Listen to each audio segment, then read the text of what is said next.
This is part of my Bible rewrite and share, which I do every class before class starts. You see all the details here, these notes, but normally speaking, I don't have any of the notes. This is how it works. Read Acts 7:54 through 60 and write 2 sentences on it and how you can apply it in your life. Be ready to share it to the class when you are done. I will call on 7 students to share each class. Maybe it's less, but I usually don't go more than that. Anyway, for this first one, I've added all these other notes just because we missed so much of school, and I thought it'd be a little interesting. And this will give them a little background for this. Usually, I just have that every class. There you go. That's it.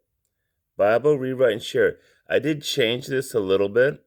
I added in here, which I thought would be interesting, that I said the Pharisees, Sadducees, scribes and zealots, Samaritans and Nazarenes. So why would I have the Samaritans? Well, they actually were part Jewish. They were like mixed Jewish and Gentile.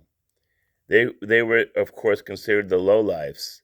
And in the Bible, they become good, the good Samaritans.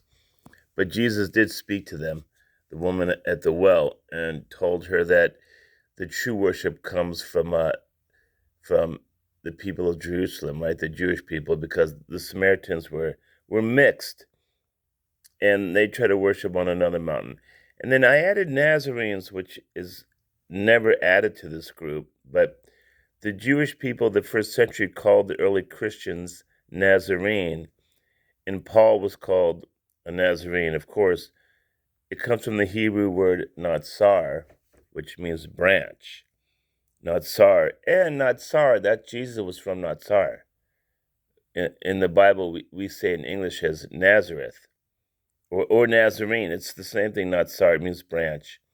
It They don't realize this. They think this is kind of a little bit of an insult in a way, because it was better to be known that you were from Jerusalem, not the outside, not the outer parts of the area.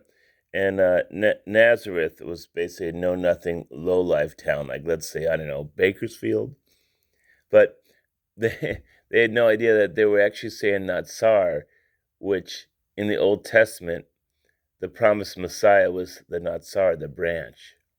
I think that's cool. So anyway, I added that to this group, and I'm going to talk about them, because I think this gets overdone when we talk about all these factions to make a big deal about it. So I wanted to add the Samaritans, who are barely Jewish, barely, and then the Nazarenes, which are really the Messianic Jews.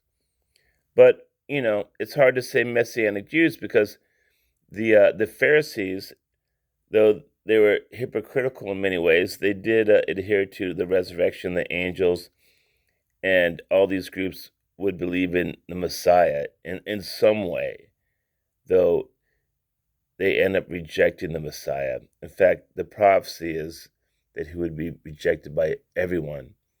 And then he would basically knock on the doors of people, and then through faith we would believe.